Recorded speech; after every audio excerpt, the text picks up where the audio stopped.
ठीक है, देखो लिपिड्स है, लिपिड्स का आप लोगों को नोट्स दे दिया जाएगा। ठीक है, इसके बाद आप लोगों को 2-3 चीज़ों पे फोकस करना है। ठीक, एक तो आता है क्या, जैसे कि चलो मैं बताता हूँ पहले चैप्टर का जो था क्या क्या उसके बारे में।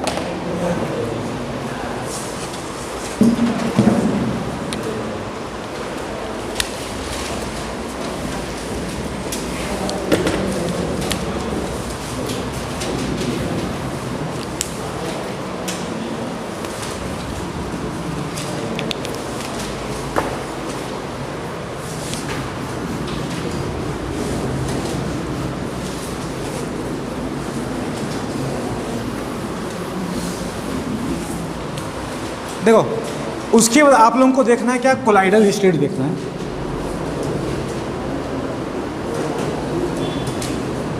ठीक, कोलाइडल स्टेट देखना है आप लोगों को। ज़्यादा कुछ लिखने का नहीं है, ऊपर ऊपर से समझते जाओ। आउटलाइन क्या है चैप्टर का, 2-3 चैप्टर के बारे में अभी आपको बता दूंगा मोटा मोटा, आप देख लेना उसको। ठीक है, इसमें क्या होगा, मैं आप लोगों को पहले भी एग्जांपल दिया था कि मान लो मैंने क्या किया, NaCl का सॉल्यूशन बनाया किसके साथ, पानी के साथ। ठीक है, तो जब मैं ये सॉल्यूशन बनाता हूँ तो क्या इसमें मैं NaCl को पहचान पाता हूँ सॉल्यूशन बनने के बाद? नहीं। पानी के कणों को पहचान पाता हूँ क्या? नहीं। क्या मैं उनको छान के अलग कर सकता हूँ क्या? नहीं। तो मैं ऐसा कुछ भी वहाँ पे नहीं कर सकता। ठीक, तो इसका मतलब क्या बनेगा कि ये बनता है क्या, ट्रू सॉल्यूशन। क्या बनेगा? ट्रू सॉल्यूशन, यानी कि वास्तविक विलयन।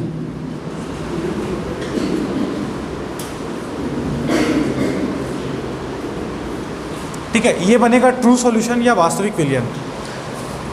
इसके बाद बनता है क्या कि मान लो मैंने क्या किया, कौन है? नहीं, हाँ हो गया, नहीं खुलेगा बोल दो। इसके बाद क्या होगा, कुछ ऐसे कण होंगे जिनका साइज क्या होता है। अब देखो ये जो पूरा डिपेंड किस पे कर रहा है, ध्यान समझना। पानी का अपना एक आकार होगा, है ना, पानी का अपना एक साइज होगा, और उसके बाद किसका साइज होगा, NaCl का साइज होगा। तो मुझे बताओ Na का साइज ज़्यादा बड़ा होगा या पानी का? अकेले जो Na+ है ना, याद रखना, अकेले जो Na+ है और जो Cl- है, इनका जो साइज, हालांकि इसमें साइज Cl- का ज़्यादा बड़ा है। ठीक है, लेकिन पानी के साथ देखा जाए तो इनका साइज कंपेरेबल होता है, पहला पॉइंट। दूसरा पॉइंट क्या होता है कि पानी के कण इनको ना पूरा घेर लेते हैं, तो जो इनका विलयन में जो साइज होता है थोड़ा सा बड़ा हो जाता है, लेकिन वो विलायक के साथ है, पूरा घुले हुए फॉर्म में है। अब ध्यान समझना, जैसे कि आप लोग क्या करते हो, चाय बनाते हो, चाय बनता है ना घर में, तो क्या करते हैं, चाय पीने के लिए उसको छानते हैं हम लोग। तो कुछ कण क्या होता है, चाय पत्ती में रुक जाता है, सॉरी चाय की छन्नी में चाय पत्ती के कण रुक जाते हैं, ऐसा होता है। ठीक, ऐसा क्यों होता है? क्योंकि जो छन्नी में छेद का साइज है वो बहुत छोटा है, और उसके कंपैरिजन में जो चाय पत्ती का साइज है वो क्या है, बड़ा है। अगर आप कोई ख़राब वाला जो स्टील वाला चाय की छन्नी ले आते हैं तो होता क्या है कि चाय पत्ती के बड़े बड़े कण भी पास ऑन हो जाते हैं। तो कई बार देखना, जब चाय पियोगे तो लास्ट में बहुत सारा नीचे काला काला बैठा हुआ आपको मिलेगा, जो आपका चाय पत्ती है वो सब। तो वो पूरा खेल किसका है, साइज का है। पहला किसका, साइज। तो एक मुद्दा क्या आ गया, साइज आ गया। दूसरा आ गया कि कौन किससे इंटरैक्शन, यानी कि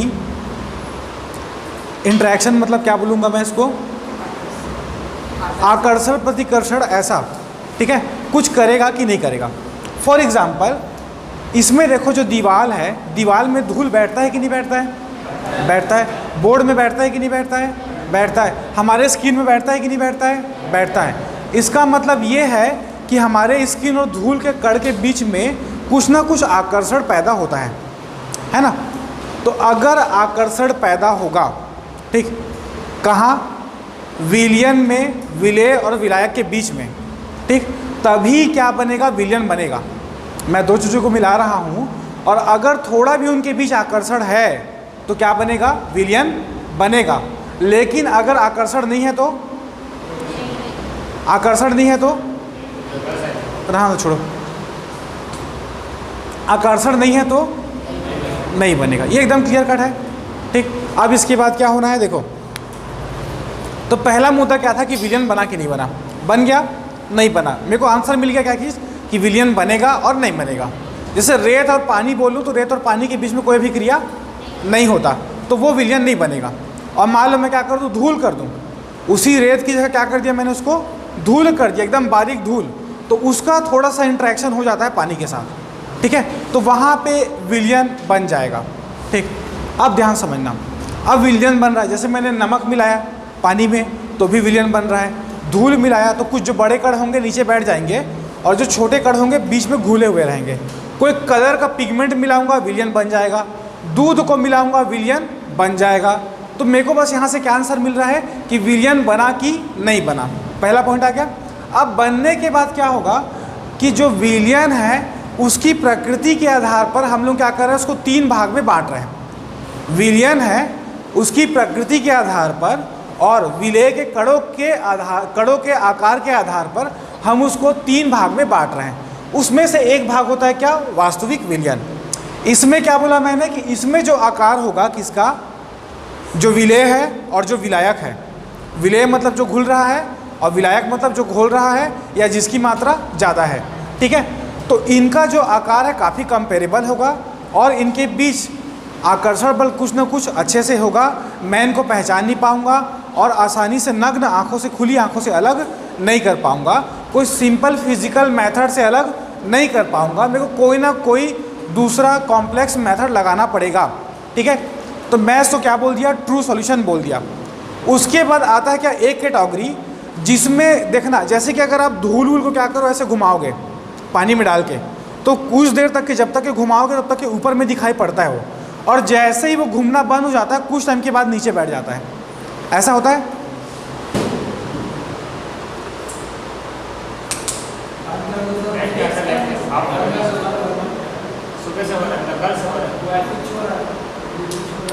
वो वायर के नाम से वहाँ पास पूरे हॉस्टल का, अच्छा फ्लक्चुएट कर रहा है मतलब, ठीक है। दूसरा क्या है देखो, तो जो सबसे ये वाला होगा, इसमें क्या होता है कि अगर आपने कोई कण है, जैसे धूल के बड़े बड़े कण हो गए, आपने क्या किया, उसको पानी में से मिलाया, ठीक है। मिलाने के बाद क्या होगा कि वो ऊपर लटका हुआ रहेगा, ठीक, और कुछ टाइम के बाद अगर छोड़ दोगे तो क्या करेगा, नीचे जाके बैठ जाएगा, ठीक है। तो ये वाली कैटेगरी को बोलते हैं क्या, सस्पेंशन। इसको क्या बोलते हैं, सस्पेंशन, या हिंदी में बोलते हैं निस्पंदन, ठीक है।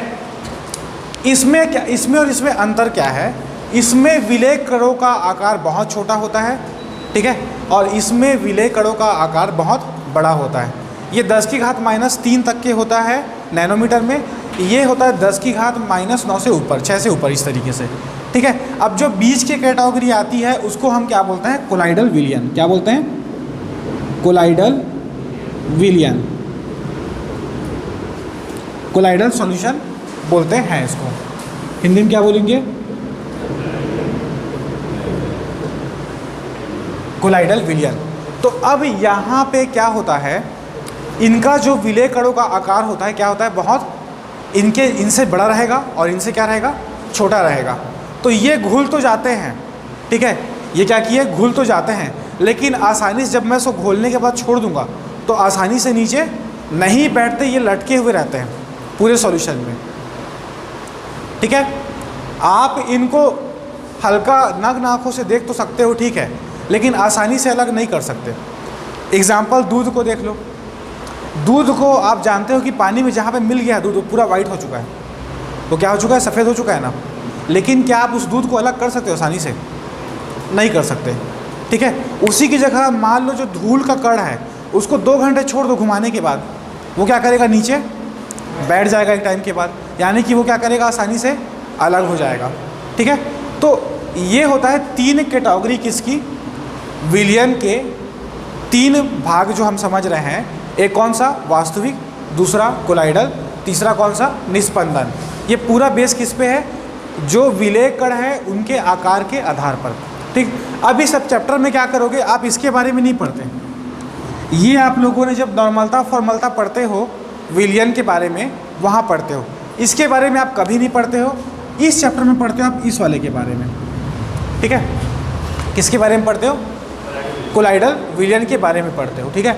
अब इसमें आप इसके आगे क्या क्या पढ़ते हो, कुछ छोटे छोटे रूल्स हैं। एक क्या होता है, ब्राउनी गति होता है, एक क्या होता है ब्राउनी गति। ये सब नाम हम बस याद रखना, घर पे जाओगे तो पढ़ लेना बुक से इसको, या जिसको डाउट होगा एक्स्ट्रा आके पूछ सकता है नीचे, ठीक है। ब्राउनी गति मतलब क्या होता है, एक हो गया ब्राउनी गति और दूसरा होता है टिंडल इफेक्ट, ठीक। दो चीज़ें होती क्या क्या, ब्राउनी गति और टिंडल इफेक्ट। तो पहले समझते हैं ब्राउनी गति क्या है। जैसे ही आप विलियन बना दोगे तो विलियन में जो कण होते हैं किसके, विलय के, वो क्या करते हैं, जिग जैग मूवमेंट करते रहते हैं। वो क्या करते रहते हैं, जिग जैग मूवमेंट करते रहते हैं। मतलब कभी इधर जाएगा, कभी इधर जाएगा, कभी इधर जाएगा, कभी उधर जाएगा, कोई फिक्स डायरेक्शन नहीं है। एक सीधी सरल रेखा में चलेगा, किसी से टकराया अपना रास्ता बदल लिया, फिर किसी से टकराया, फिर क्या किया अपना रास्ता बदल लिया। ऐसे करके क्या करेगा, वो लगातार अपना पाथ बदलते जाएगा और ऐसे मूवमेंट करते जाता है, ठीक है। अब सिंपल सी बात है, अगर कण यहाँ से वहाँ तक जा रहा है तो उसके पास क्या गतिज ऊर्जा है। अगर कोई कण यहाँ से वहाँ तक जा रहा है तो उसके पास गतिज ऊर्जा है ना, काइनेटिक एनर्जी है ना। तो काइनेटिक एनर्जी क्या करेगा, किसी को ट्रांसफ़र करेगा। टकराने पे क्या करेगा, अपना जो काइनेटिक एनर्जी है और उससे रिलेटेड जो मोमेंटम है, संवेग है, उसको क्या करेगा, ट्रांसफ़र करेगा और उसके हिसाब से क्या करेगा, दिशा परिवर्तित करेगा, या स्लो हो जाएगा, या पहले से ज़्यादा क्या हो जाएगा, फास्ट हो जाएगा। तो जो ब्राउनी गति है वो आप जो ब्राउनी गति है उसके बारे में आप यहाँ नहीं पढ़ पाते। क्यों नहीं पढ़ पाते, क्योंकि इनका साइज इतना छोटा होता है कि हमको समझ में ही नहीं आता कि यहाँ पे हो भी रहा है कि नहीं हो रहा है। तो हम ये बोलते हैं कि यहाँ पे ऐसा कुछ नहीं हुआ है, लेकिन यहाँ पे और यहाँ पे ये दोनों भाग में इनका साइज़ क्या हो चुका है, थोड़ा सा बड़ा हो चुका है। तो इस गति के बारे में हम वहाँ पे पढ़ते हैं, ठीक। इसके बाद आता है क्या, टिंडल इफेक्ट। टिंडल इफेक्ट को बोलते हैं क्या, प्रकाश का प्रभाव, ठीक है। एक बात बताओ, जैसे कोई चीज़, मगर मैं मान लो क्या करूँ, पानी से प्रकाश को प्रवाहित कराऊँ, पानी से प्रकाश प्रवाहित कराऊँ। एक गिलास ले लूँगा, गिलास में पानी भर लिया, एकदम साफ पानी, और मैंने क्या किया, पानी उसमें से आर पार बहाया, मतलब पानी बोल रहा हूँ, प्रकाश उसमें से, लाइट मैंने क्या किया, आर पार दिखाया, तो होगा क्या बताओ, विलय के कण दिखाई देंगे। कब दिखाई देंगे, जब उनका साइज कुछ होगा, पहला पॉइंट। दूसरा, जितने पाथ से प्रकाश जा रहा होगा उतने पाथ से आपको क्या दिखाई देगा, लाइट पूरा दिखाई देगा।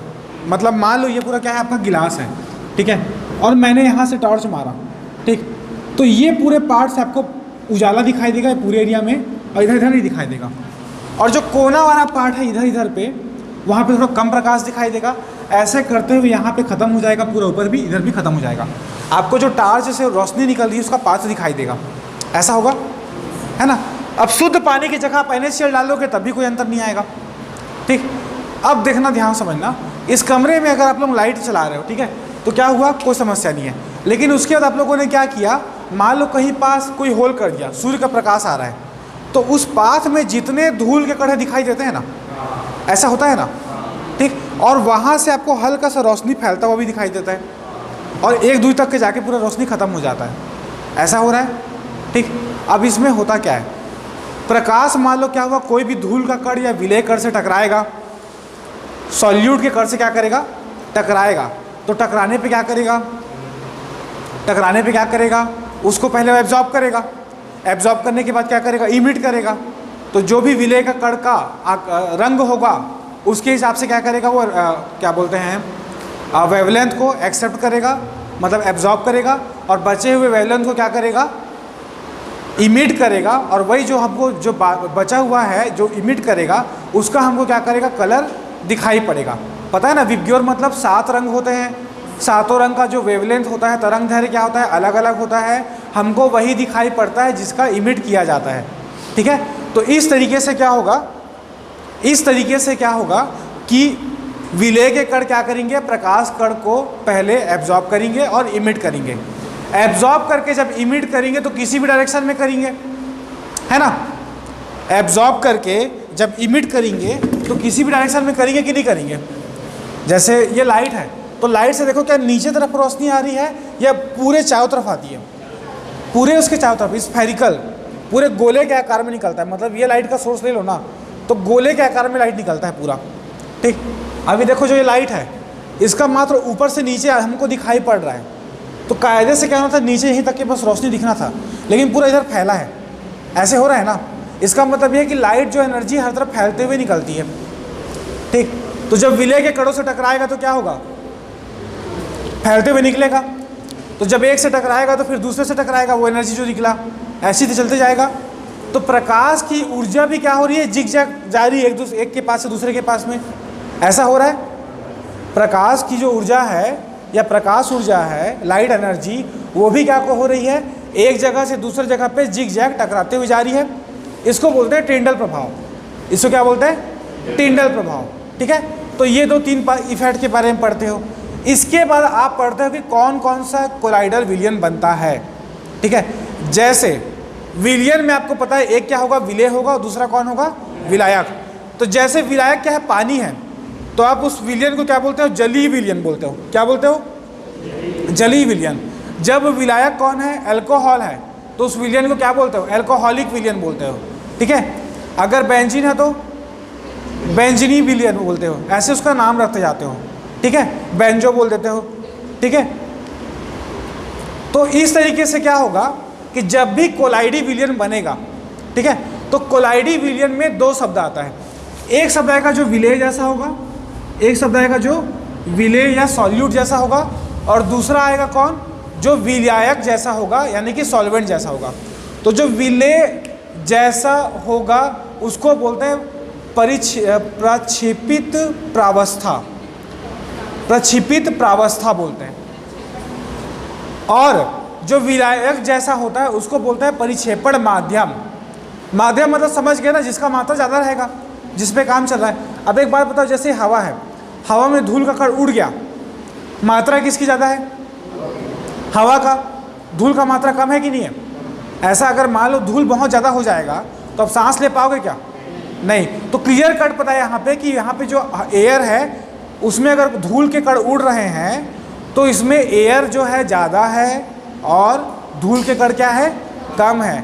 तो धूल के कण को मैं विलेय जैसा बोल सकता हूँ, और जो एयर के कण है मैं उनको क्या बोल सकता हूँ, विलायक जैसा बोल सकता हूँ। तो जो विलायक है वो क्या कहलाएगा, माध्यम कहलाएगा, ठीक है। डिस्पर्सन मीडियम कहलाएगा, इंग्लिश में क्या बोलते हैं उसको, डिस्पर्सन मीडियम। और जो विलेय कण होगा उसको क्या बोलेंगे, डिस्पर्स्ड फेस बोलेंगे। क्या बोलेंगे उसको, डिस्पर्स्ड फेस, यानी कि प्रक्षेपित प्रावस्था, ठीक। अब ये जो 2 शब्द आते हैं, इसमें फिर हम कॉम्बिनेशन बनाते हैं। क्या करते हैं हम लोग, कॉम्बिनेशन बनाते हैं। किसके आधार पर, कि वहाँ पे जो कण है उनकी अवस्था क्या है, कि मान लो विलेय सॉलिड है या विलायक लिक्विड है, कि सॉलिड है कि गैस है, ऐसे कॉम्बिनेशन बनेगा ना।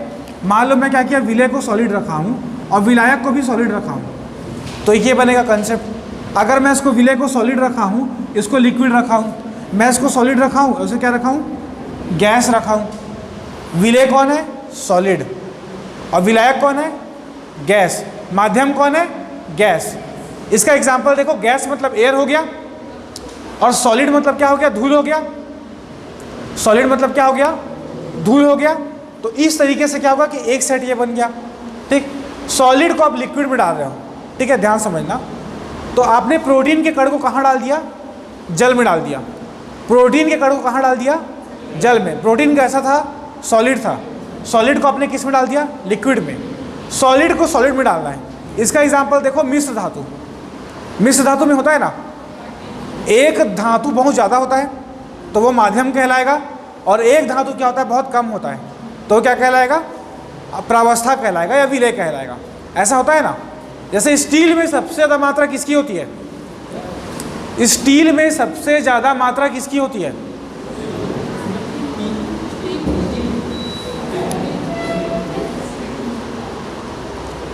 स्टील में सबसे ज़्यादा मात्रा किसकी होती है,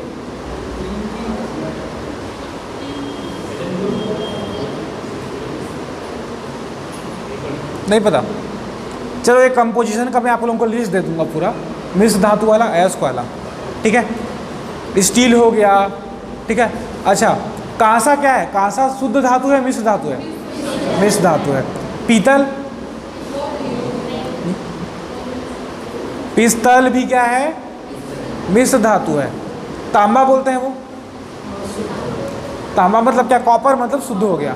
जस्ता बोलते हैं वो, वो भी शुद्ध है, मतलब जिंक है केवल, उसमें कुछ और मिला है क्या? नहीं। अशुद्धि हो सकता है, हम अशुद्धि को कंसिडर नहीं कर रहे हैं, ठीक है।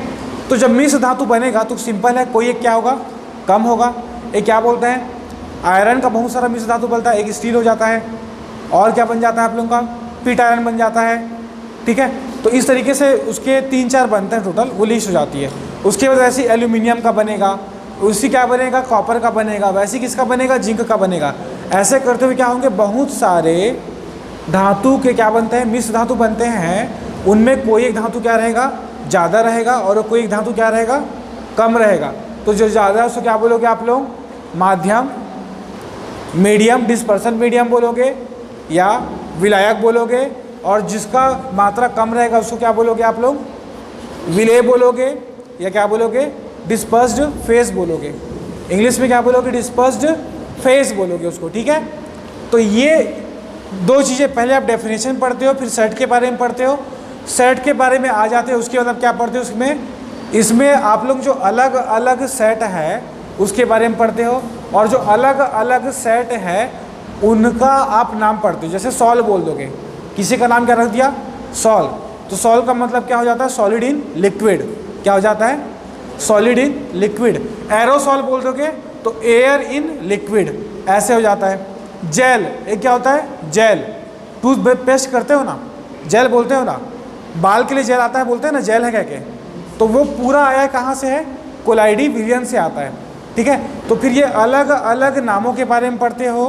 फिर इसी में आप एक शब्द पढ़ते हो क्या, कोआगुलेशन, क्या पढ़ते हो, कोआगुलेशन, ठीक है। कोआगुलेशन का हिंदी उस दिन हम लोग देखे थे, क्या था, निस्कंदन, निस्पंदन नहीं, निस्कंदन बोलते हैं, हाँ सही बोल रहे हो, निस्कंदन। निस्कंदन में क्या होता है कि जैसे आपने क्या किया, आपने विलियन बना दिया, क्या, कोलाइडल विलियन बना दिया, तो वो क्या है, विलेय और विलायक दोनों क्या है, आपस में मिले हुए हैं, और आप क्या करना चाहते हो, उनको अलग करना चाहते हो। तो आपने कुछ ऐसा केमिकल डाल दिया या इलेक्ट्रिसिटी प्रोवाइड किया, ऐसा कुछ भी किया जिससे क्या हो गया कि विलेय के कण क्या हो गए, अलग हो गए, ठीक है। तो इस प्रोसेस को क्या बोलते हैं, निस्कंदन बोलते हैं। क्या बोलते हैं, निस्कंदन। तो निस्कंदन का परिभाषा आप बताओ, क्या नाम है आपका? हाँ हाँ, जो मैं भी समझाया उसी को बताओ, क्या बोलते हैं। बगल, पीछे,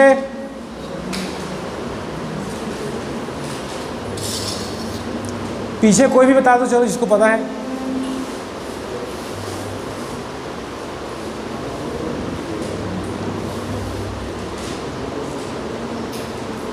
आप बताओ, एक मिनट इसको म्यूट कर लो। मैं फिर से बोल रहा हूँ, क्या होता है, विलेय और विलायक आपस में मिल गया है, मैं उसको अलग नहीं कर पा रहा हूँ। जैसे नमक में पानी घुल चुका है, मैं नमक को अलग नहीं कर पा रहा हूँ। हालांकि नमक पानी का मैं एग्जांपल नहीं लेना चाहता यहाँ पे, क्योंकि वो वास्तविक विलयन है, कोलाइडी विलयन नहीं है। ये किसके लिए काम करेगा, कोलाइडी विलयन के लिए मुख्यतः रूप से काम करेगा। तो क्या करते हैं, कोई भी एक मेथड लगाएंगे। हो सकता है कि उसमें हमने क्या कर दिया, कोई केमिकल डाल दिया, या हमने क्या कर दिया, उसमें इलेक्ट्रिसिटी प्रोवाइड कर दिया, या कुछ और कर दिया। फिटकरी डालते हो पानी में, क्या करते हो, फिटकरी डालते हो, तो जो क्या बोलते हैं हार्डनेस है पानी का, पहले से क्या हो जाता है, कम हो जाता है। पानी पहले से क्या हो जाता है, शुद्ध हो जाता है पहले के कंपैरिजन में। उसमें क्या होता है, जो कैल्शियम और मैग्नीशियम है वो सॉलिड फॉर्म में आके नीचे बैठ जाते हैं। ऐसा हो रहा है ना। पहले क्या था, कैल्शियम और मैग्नीशियम पानी में घुला हुआ था ना, पहले घुला हुआ था ना, तो उसको फिर क्या किया, फिटकरी डाल के छोड़ देते हैं, तो देखना नीचे बैठ चुका होता है।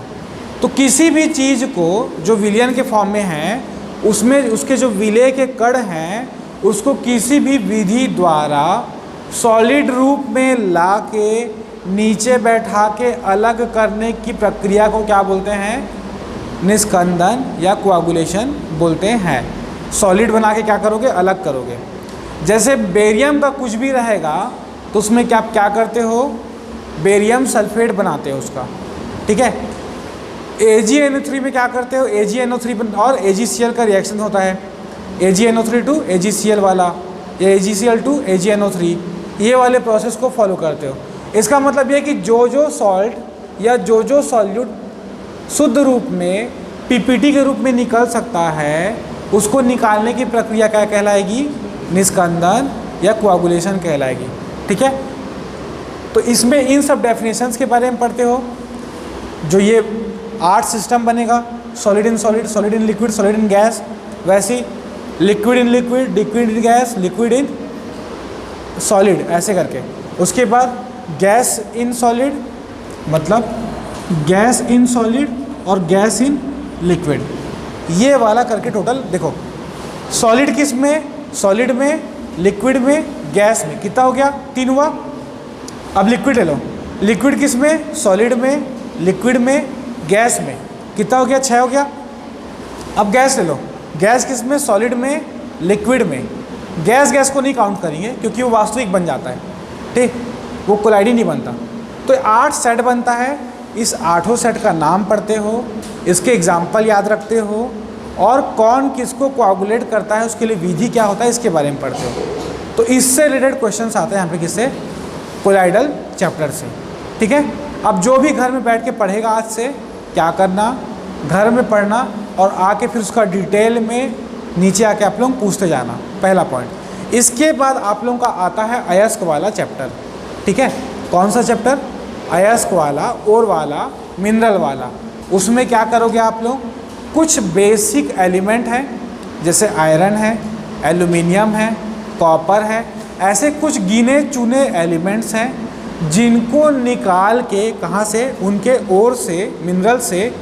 पहले क्या किया? मिनरल से बना दिया, क्या उसका ओर है ना, ओर और मिनरल से उसको निकाल के क्या करते हो? अलग करते हो और शुद्ध रूप में निकालते हो।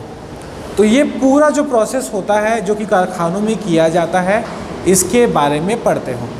ठीक है, तो जैसे आयरन ओर के बारे में पढ़ोगे, ठीक, जैसे आप लोग एल्युमिनियम ओर के बारे में पढ़ोगे।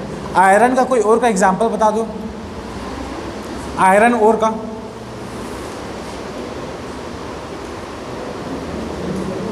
और मतलब उसका अयस्क हो गया। देखो ध्यान समझो, कैसे करते हैं? कोई भी मेटल हो गया, कारखाना लगाते हैं मेटल बनाने के लिए, कैसे करते हैं? उसके लिए पहले क्या करते हैं? जैसे कोरबा ही समझो, एकदम ध्यान समझो। कोरबा में क्या हो रहा है?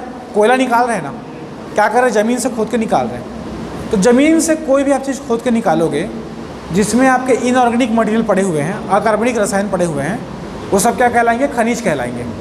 ठीक है, ध्यान समझना। जैसे आप क्या निकालना चाहते हो? एल्यूमिनियम निकालना चाहते हो या आयरन निकालना चाहते हो, तो अब क्या करोगे? ज़मीन में पहले आके पता करोगे।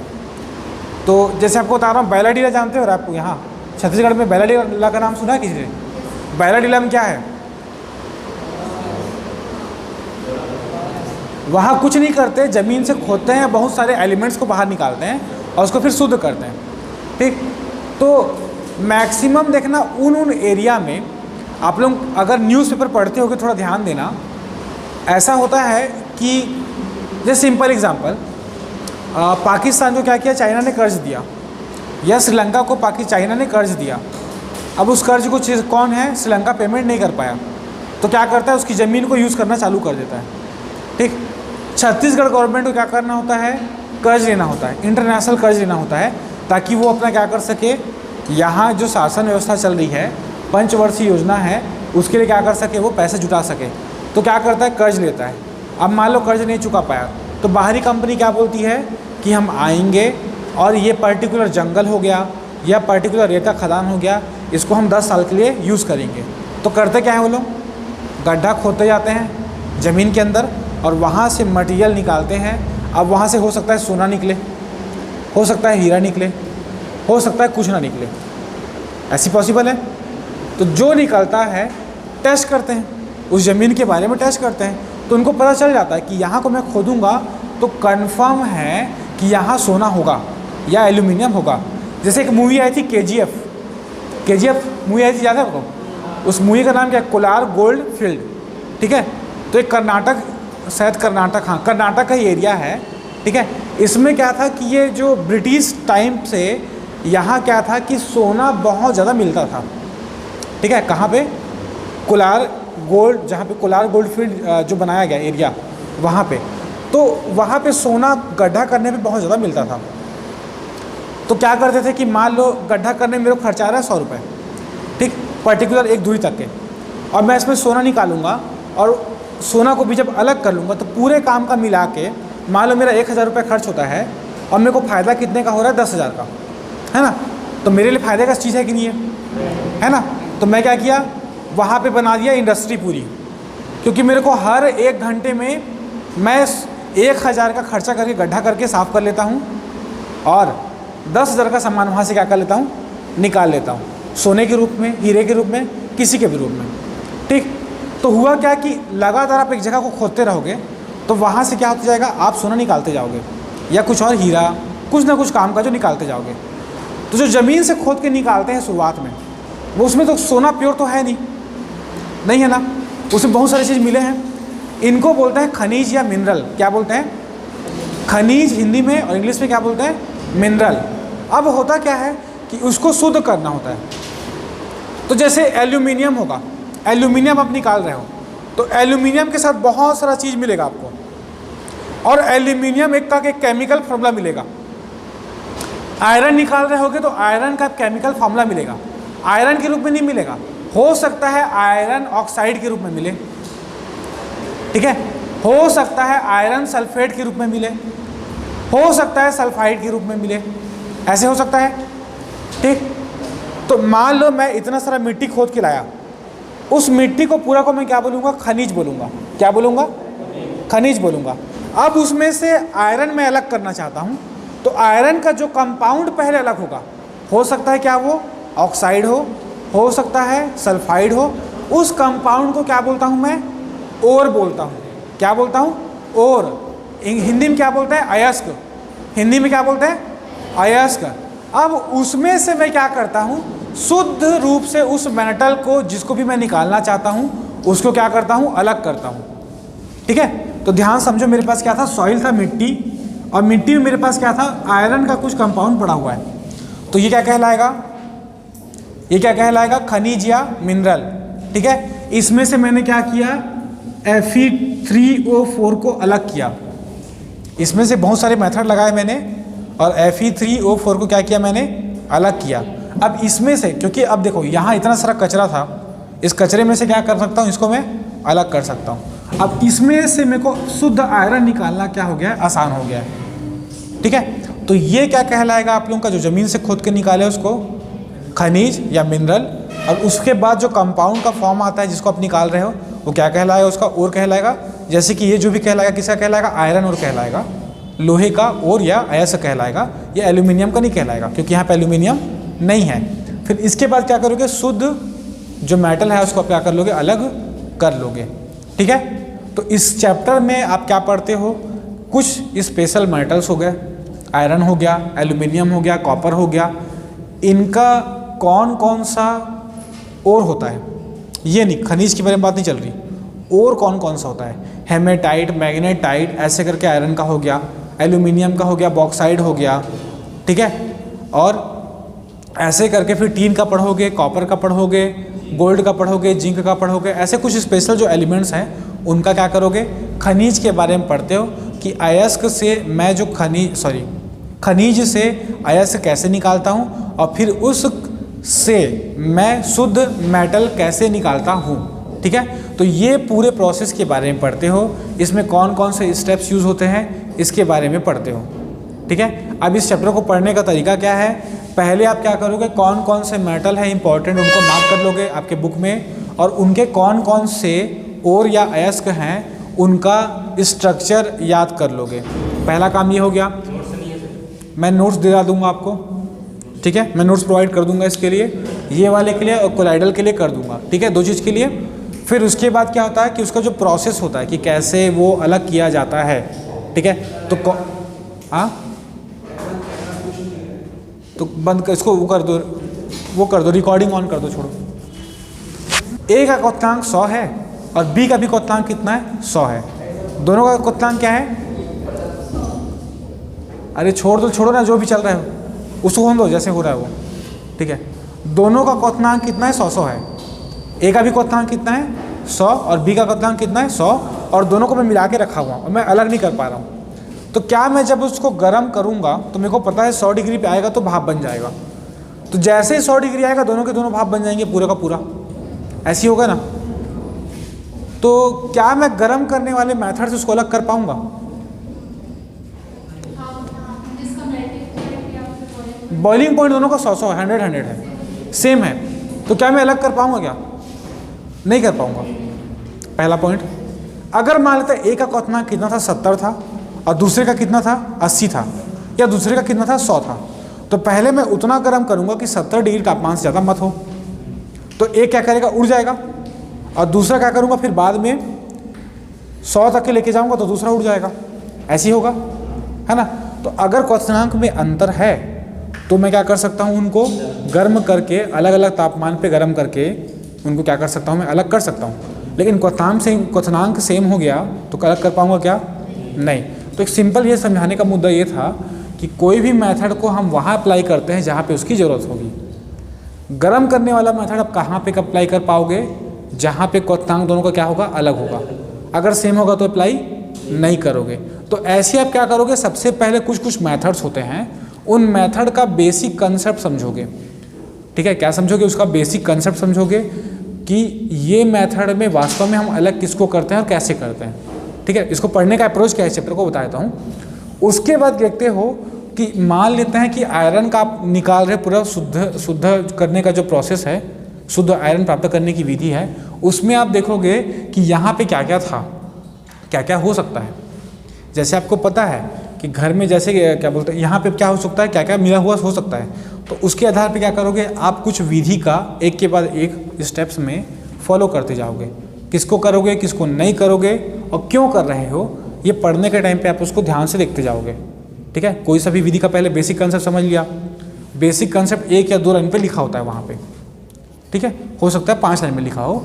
स्टार्टिंग में जब भी आप लोगों के बुक में मैं आपको जो नोट्स दूंगा उसमें लिखा रहेगा कि इसका कंसेप्ट क्या है। उसके बाद वो क्या होगा, आगे आप उसको यूज़ करोगे अलग अलग मेटल के अलग अलग ओर से उसको शुद्ध प्राप्त करने के लिए। ठीक, तो इस चैप्टर में बस वही होगा।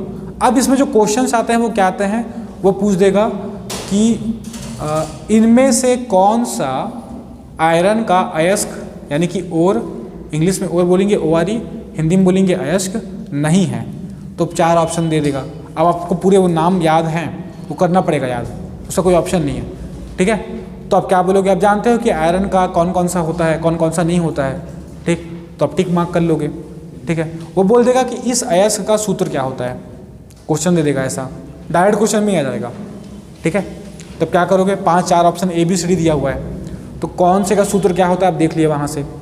ठीक, तीसरा क्या कर सकते हो आप लोग, 2 टाइप का एक क्वेश्चन हो गया शुद्ध वाला, ये सॉलिड सॉरी ये तो उसका हो गया कोलाइडल का। ठीक, उसमें फिर क्या होगा कि मान लो किसी आपको कोई मेटल को आप शुद्ध निकाल रहे हो, तो जब शुद्ध निकाल रहे हो तो कौन कौन सा स्टेप्स फॉलो किया जाता है और कौन कौन सा स्टेप्स फॉलो नहीं किया जाएगा। ठीक है, इसको लेके क्वेश्चन पूछ देगा। कोई पर्टिकुलर स्टेप है, उसका कंसेप्ट क्या होता है, बेसिक कंसेप्ट क्या होता है, जो क्या बोलते हैं कि इसमें क्वथनांक में अलग अलग होना चाहिए कि नहीं होना चाहिए, ये वाला कंसेप्ट है कि नहीं है। ठीक है, मेल्टिंग पॉइंट अलग अलग होना चाहिए कि नहीं होना चाहिए, सल्फाइड इसका तैरेगा या नहीं तैरेगा। सल्फाइड मान लो बन रहा है, सल्फर के साथ जो यौगिक बनता है वो तैरेगा पानी में कि नहीं तैरेगा, एक उसके बारे में आप देखोगे। तो ये सब क्या करेगा, एज अ क्वेश्चन आप लोगों को पूछ देगा। ठीक, तो इसका पहले क्या करना, सबसे पहले जिसको भी अपना डाउट क्लियर करना होगा, सबसे पहले क्या करेगा, जितने भी ओर का नाम है जिस जिस मेटल का पहले याद करेगा। ठीक है, और उसके बाद फिर क्या करेगा, जो प्रोसेस है उसको एक बार पढ़ के आएगा। उसके बाद उसको मालूम नहीं समझ में आता है तो आके मेरे से नीचे पूछ लेगा कि सर ये वाला जो प्रोसेस है इसका कोर कंसेप्ट क्या है और मैं इसको कहाँ पे अप्लाई करता हूँ और क्यों करता हूँ। ठीक है ना, ये बात समझ में आ गया।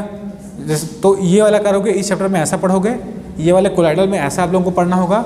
इसमें आप लोगों को क्या करना है, सबसे पहले ये 8 सिस्टम का नाम याद करना है और उसके बाद जो बेसिक परिभाषाएं हैं जितनी भी छोटी छोटी, जैसे ब्राउनी गति, कोआगुलेशन, ये सब जो हम लोग देख रहे हैं छोटा मोटा, इन सबको आपको अच्छे से याद करना है समझ के।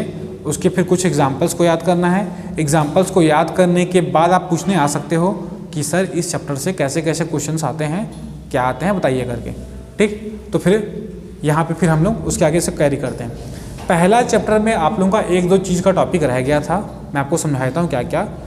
एक होता है हाइड्रोजन लाइन स्पेक्ट्रम, ठीक है, जिसमें लाइमन सीरीज़, बामर सीरीज़ ऐसे करके होता है, ठीक है। इसमें क्या होता है कि पहले मैं आपको समझाया था क्या कि हाइड्रोजन का क्या रहेगा, 1s1 होता है ना, इलेक्ट्रॉनिक विन्यास क्या होता है, 1s1 होता है ना। हाइड्रोजन में कितना होता है, एक इलेक्ट्रॉन होता है उसके पास, और इलेक्ट्रॉनिक विन्यास, इलेक्ट्रॉनिक कॉन्फिगरेशन क्या हो जाएगा, 1s1। जब आप उसको क्या करते हो, एनर्जी देते हो, तो इलेक्ट्रॉन क्या करता है, हायर स्टेट में जाता है, तो 2 में चला गया, तो हम उसको क्या बोलते हैं, उत्तेजित अवस्था बोलते हैं ना, एक्साइटेड स्टेट।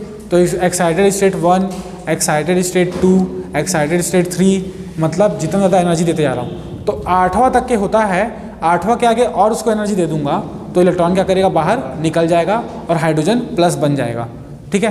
तो फिर जो क्या होता है, मान लो एक्साइटेड हो चुका है, उत्तेजित हो चुका है एनर्जी को ग्रहण करके, अब अगर उसकी एनर्जी को बाहर निकाल दी जाए तो इलेक्ट्रॉन फिर से क्या करेगा, नीचे आएगा।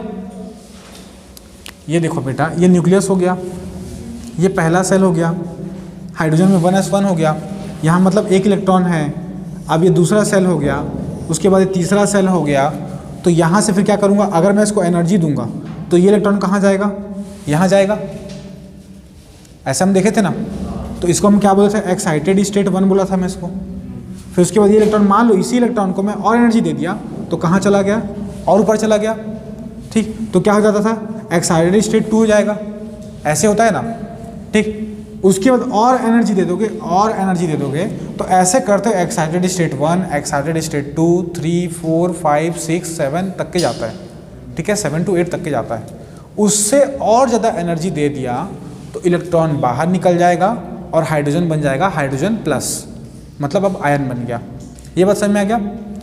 अब देखो, एनर्जी ये ग्रहण किया तो इलेक्ट्रॉन ऊपर गया, तो एनर्जी जब बाहर निकालेगा तो इलेक्ट्रॉन फिर से कहाँ जाएगा, नीचे जाएगा। कहाँ तक जाएगा, यहाँ तक। तो बात समझो, हो सकता है कि पहले वो यहाँ तक था तो यहाँ से यहाँ तक गया, हो सकता है यहाँ था तो यहाँ से यहाँ तक गया पूरी एनर्जी निकाल के, हो सकता है यहाँ से यहाँ तक गया बस, ऐसे हो सकता है। कितनी एनर्जी निकाल रहा है उसके हिसाब से, मान लो यहाँ था वो और यहाँ से यहाँ के लायक बस एनर्जी को निकाला तो यहाँ से यहाँ के रुक जाएगा, ऐसे होगा ना। फॉर एग्जाम्पल, आप लोग सब्जी गर्म करते हैं, तुम लोगों को कढ़ाई वाला एग्जाम्पल दूंगा तभी समझ में आएगा। खाना बनता है या दूध को गर्म करते हैं तो देखना पहले बहुत तेज़ आंच में करते हैं, तो तेज़ आंच में करते हैं, देखना चाय जैसे बनती है, तो तेज़ आंच में जब करोगे तो चाय खौलते रहता है बहुत तेज़, है ना, और झाग के रूप में फिर उस बर्तन में ऊपर चढ़ना स्टार्ट कर देता है। ऐसा होता है क्योंकि उसका तापमान क्या हो गया, बहुत ज़्यादा हो गया, उसके पास ऊष्मीय ऊर्जा, उसकी एनर्जी क्या हो गई, ज़्यादा हो गई। जैसे ही आप क्या करते हो तो आप उसको गैस वैस का जो है उसको कम करते हो तो फिर नीचे हो जाता है। तो जब आपने बढ़ा के रखा था तो बहुत ज़्यादा एनर्जी ले रहा था, कौन, चाय के जो कण थे, जैसे पानी था, शक्कर था, चाय पत्ती था, और जब उसका वो कम कर दिया तो अब उसको कम एनर्जी दे रहा है ना। तो जब कम एनर्जी दे रहा है तो कम एनर्जी ग्रहण कर रहा है, ऐसे ही हो रहा है ना। अब पूरा एनर्जी देना बंद कर दोगे तो क्या हो जाएगा, एक टाइम के बाद चाय ठंडा हो जाएगा। ठंडा हो गया मतलब उसने एनर्जी बाहर निकाल दी। गर्म था मतलब उसके पास एनर्जी थी, और बहुत ज़्यादा गर्म था इसका मतलब उसके पास बहुत ज़्यादा एनर्जी थी। तो जब भी हम क्या करते हैं उसको एनर्जी देना बंद कर देते हैं तो ऑटोमेटिक इन्वायरमेंट में अपनी एनर्जी को निकाल के, किसी भी फॉर्म में निकाल के क्या करता है, अपनी एनर्जी को कम करना चालू कर देता है। ये कंसेप्ट समझ में आ गया। पानी को भी गर्म करते हैं तो क्या होता है, ठंडा होता है, नहीं होता है, मतलब अपनी एनर्जी को क्या कर रहा है, वो कम कर रहा है। तो वैसे ही हम किसी भी चीज़ को ऊर्जा देते हैं, चाहे एटम हो चाहे कुछ भी हो, तो क्या करता है, एनर्जी लेता है, इलेक्ट्रॉन ऊपर जाता है। और जब हम उसको ऊर्जा देना बंद कर देंगे, ऐसे कुछ कंडीशन में ला के छोड़ देंगे, तो क्या करता है, अपनी ऊर्जा को बाहर निकालना चालू कर देता है। अब चाय के केस में समझो वो अपनी ऊर्जा को कैसे निकालता है। चाय के केस में वो अपनी ऊर्जा को निकालता है किस फॉर्म में, हीट के फॉर्म में, तापमान के फॉर्म में, है ना। और जो मेटल वेटल होते हैं ये निकालते हैं वेवलेंथ के फॉर्म में, तरंग दैर्घ्य के फॉर्म में। E=H न्यू पढ़े हो ना, E= ऐसा पढ़े हो ना, ठीक है। तो वहाँ पे देखो किस फॉर्म में निकल रहा है, न्यू मतलब फ्रीक्वेंसी। फ्रीक्वेंसी की जगह क्या लिख सकते हो, c/λ लिख सकते हो, है ना। तो वेवलेंथ या फ्रीक्वेंसी की फॉर्म में उसको आप अलग कर सकते हो, ठीक। तो यहाँ से यहाँ निकालेगा, यहाँ से यहाँ गया, तो इसके बारे में आप क्या पढ़ते हो, अगर यहाँ से यहाँ गया, मतलब मान लो देखो क्या है, इसको बना ही देते हैं। देखो मान लो ये आपका नाभिक हो गया, ये पहला सेल हो गया, फिर ये दूसरा सेल हो गया, ये तीसरा, ये चौथा, ये पांचवा, ऐसा। यहाँ पे रहेगा इलेक्ट्रॉन तो ग्राउंड स्टेट बोलते हो। यहाँ से excited state 1, excited state 2, excited state 3, excited state 4, ऐसे आता है। ठीक, तो 5 से हो सकता है इलेक्ट्रॉन बहुत सारी एनर्जी निकाल के यहाँ तक पहुँचा था तो सीधा ग्राउंड तक आ गया, या यहाँ से यहाँ तक आ सकता है, या यहाँ से यहाँ तक आ सकता है, या यहाँ से या फिर दूसरे से यहाँ तक आ सकता है। ऐसा कर सकते हैं। तो कहीं से भी किसी भी उत्तेजित अवस्था से अगर वो ग्राउंड स्टेट में आएगा तो इसको बोलते हैं लाइमन। क्या बोलते हैं? लाइमन। ठीक, उसके बाद कहीं से भी अगर दूसरे स्टेट में आएगा, ऊपर से ऊर्जा को निकालते हुए दूसरे में आएगा तो क्या बोलते हैं? बामर। क्या बोलते हैं? बामर। फिर कहीं से भी तीसरे में आएगा, पाश्चन। फिर ऐसे करके क्या करते हो आप लोग इसको ब्रैकेट, फंड, हम्फ्री डेवी तक के पढ़ते हो पूरा। ठीक है, एक सीक्वेंस में नाम दिया हुआ है सबका। ठीक, इस सीरीज से आपके आते हैं न्यूमेरिकल क्वेश्चंस आते हैं। ठीक है, ये पहले चैप्टर का आप लोगों का याद रखना, इतना ज़्यादा वेटेज है आप लोगों के एग्ज़ाम में, इससे सबसे ज़्यादा क्वेश्चंस आते हैं। तो एक क्वेश्चन इससे भी आता है, हर अल्टरनेट ईयर में मैंने देखा है कि इससे भी एक ना एक क्वेश्चन पूछा है कि बामर सीरीज़ क्या है, उसकी एनर्जी के लिए इक्वेशन क्या होगा, लाइमन के लिए क्या होगा, ऐसा वाला। तो आप लोगों को याद होगा आप लोगों ने क्या किया था, किसी भी ऊर्जा स्तर के लिए एनर्जी का इक्वेशन लिखा था। क्या कितना होता है? Is equal to -13.6 Z square by N square, है ना, इलेक्ट्रॉन वोल्ट। ये ऊर्जा का देखा था। तो मान लो चाहे यहाँ से यहाँ तक आएगा तो अंतर कितने का आ रहा है वो निकाल लोगे आप। ठीक है, चलो इसको कभी पूछोगे तो बताऊंगा मैं आप लोगों को, नीचे आओगे तो उसके बाद। ठीक है, इसका एक आप न्यूमेरिकल करोगे तब समझ में आएगा आप लोगों को, अदरवाइज नहीं आएगा। तो इससे एक न्यूमेरिकल क्वेश्चन आता है, ये टॉपिक आपका बचा हुआ है। उसके बाद आप लोगों का बचा हुआ है हीजेनबर्ग अनसर्टेनिटी, हाइजेनबर्ग का अनिश्चितता का सिद्धांत। अनिश्चितता का सिद्धांत क्या था कि कोई भी गतिज अवस्था में कोई भी बॉडी है तो मैं उसका सही सही द्रव्यमान और सही सही संवेग, है ना, ये सब क्या कर मेजर कर सकता है, स्थिति एवं संवेग। मैं उसका सही सही स्थिति एवं सही सही संवेग नहीं बता सकता। जैसे मान लो यहाँ पे मैं वेट बॉक्स रख दूंगा और ये लड़का दौड़ते हुए आएगा और उसके ऊपर अगर अचानक पैर रखेगा तो क्या मैं इसका वजन सही सही नाप पाऊंगा? तुम बताओ, अगर तुम दौड़ते हुए आ रहे हो कहीं से और यहाँ पे कोई तराजू रखा है जिसमें आप अपना वजन नापते हो और दौड़ते हुए अपना पैर उसके ऊपर रखा और भाग गए, तो आपका सही वजन बताएगा क्या? वो नहीं बताएगा। क्यों नहीं बताएगा? ऐसा भार बढ़ जाएगा गतिज ऊर्जा के नाम से। तो हो सकता है कि आप 50 किलो को और कितना दिखाएगा, 70 दिखाएगा, ऐसा हो सकता है। और मान लो मैं क्या कर रहा हूँ, जिस स्पीड से आप घूम रहे हैं उसी स्पीड से तराजू को घुमाऊँ, ऐसा घुमाऊँ कि आपके पैर के नीचे तराजू हमेशा स्थिर लगे। जैसे आप ट्रेन के साथ मूवमेंट करते हो ना, ट्रेन में बैठ के, तो ट्रेन और आप दोनों क्या हो, आपस में एक दूसरे के सापेक्ष स्थिर हो। दुनिया के हिसाब से क्या कर रहे हो, आप मूवमेंट कर रहे हो, लेकिन दोनों एक दूसरे के सापेक्ष क्या हो, स्थिर हो।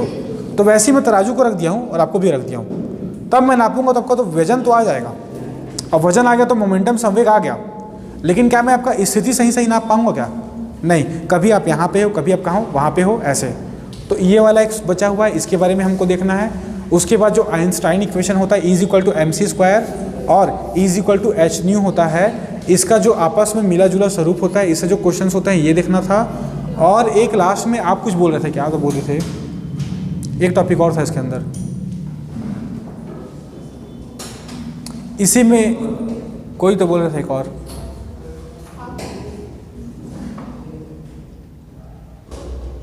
आज स्टार्टिंग में क्या बोले थे, एक chapter half life, T half life, nuclear chemistry का कुछ पार्ट जो आपके पहले चैप्टर में रख दिया गया है। ठीक है, हाफ लाइफ मतलब क्या होता है, पहले उसका देखो, परिभाषा बहुत इजी है, समझ जाओगे। मैं आप लोगों को उस दिन पिज़्ज़ा वाला एग्जांपल दिया था, कितने लोग थे क्लास में? पिज़्ज़ा खाते हो ऐसा वाला, फिर से याद दिला रहा हूँ। मान लो ये क्या नाम है आपका, भुवनेश्वर भारद्वाज, ये जोमेटो से क्या किया, पिज़्ज़ा मंगाया एक तो, ठीक है। अब पिज़्ज़ा आ गया, अब इसका नियम क्या है खाने का समझना, ये हर 2 घंटे में जितना भी इसके पास पिज़्ज़ा है, ठीक है, जितना भी पिज़्ज़ा, चाहे 100 है, चाहे 1 ठो है, चाहे 5 ठो है, उसका 50% खा जाता है। क्या करता है 50% खा जाता है। अब ये मत सोचो कि एक आधा खाएगा 2 खाएगा तो पेट भर गया, ऐसे मत सोचो, उसका पेट भरता ही नहीं कभी, ठीक। ये समझो भुक्कड़ है एकदम, और जितना भी दो हर 2 घंटे में क्या करेगा, जितना भी दोगे उसका आधा खा लेगा, ये फिक्स है, ठीक है। तो मान लो शुरुआत में पिज़्ज़ा मंगाया 100 ठो, आ गया पार्सल लेके, 100 ठो पिज़्ज़ा इसके सामने रखा है। 2 घंटे में कितना पिज़्ज़ा ख़त्म होगा? 50। अगले 2 घंटे में 4 घंटा, कुल मिला के 4 घंटा हो गया। 4 घंटे में कितना पिज़्ज़ा ख़त्म होगा? 75 ख़त्म होगा। पहले 50 ख़त्म हो चुका है पहले 2 घंटे में, और अभी कितना? 25। अब कितना बचा? 25 बचा। तो अगले 2 घंटे में फिर से 25 का आधा ख़त्म होगा, 12:30 ख़त्म होगा। तो कितना बच गया टोटल? 12:30 बच गया। अगले फिर 2 घंटे में कितना ख़त्म होगा? 6.25, ठीक है। अगले फिर 2 घंटे में कितना ख़त्म होगा? 3.125। ऐसे करते करते वो नंबर बहुत छोटा होते जाएगा, होगा। 1 सेकंड इसको म्यूट करना, आएगा, है ना। इसका मतलब यह है कि पिज़्ज़ा कभी भी ख़त्म नहीं होगा, ठीक। ये कंसेप्ट समझ में आ गया। अब इसका आदत क्या था कि 2 घंटे में आधा खाता है ना, तो खाने के लिए टी हाफ कितना कहलाएगा? अर्ध आयु काल 2 घंटा। कितना कहलाएगा? 2 घंटा। बात समझ में आया, ठीक। मैं बोल रहा हूँ कि ये हर 2 घंटे में क्या करता है? आधा खाता है। जितना भी दोगे उसका आधा। 50 पिज़्ज़ा का है 25, 25 का 12:30, ऐसे। तो इसके लिए पिज़्ज़ा खाने का जो हाफ लाइफ टाइम है, अर्ध आयु काल है, वो कितना हो जाएगा? 2 घंटा। कितना हो जाएगा? 2 घंटा, ठीक है। तो इसके बारे में पढ़ते हो, इसके सूत्र के बारे में पढ़ते हो, और इससे रिलेटेड कुछ क्वेश्चंस न्यूमेरिकल को पढ़ते हो। तो ये टॉपिक्स हैं जो आपका भी बचा हुआ है, जिसके बारे में आज हम लोगों ने डिस्कस कर लिया। इसका मैं आप लोगों को नोट्स प्रोवाइड कर दूंगा, जिसको पढ़ना होगा वो क्या करेगा, आके पढ़ लेगा, पूछ लेगा। तो ये ऐसा कुछ ख़त्म हो गया। अब किसी को पिछला कुछ डाउट होगा तो पूछ सकते हो, ठीक है। किसी भी चीज़ से डाउट होगा तो पूछ सकते हो, अभी पूछ लो आधे घंटे में। नामकरण में क्या डाउट है? पूरा पढ़ना, आप कैसे पढ़ेंगे? 1 घंटे में तो नहीं ख़त्म होगा वो, नहीं हो पाएगा बेटा, बात समझो। ऑर्डर ऑफ रिएक्शन बोल रहे हैं आप, ऑर्डर ऑफ रिएक्शन का नहीं है वो, उससे रिलेटेड है, क्योंकि अलग अलग ऑर्डर ऑफ रिएक्शन के लिए वो अलग अलग सूत्र होते जाता है उसका। इसको बंद कर दो।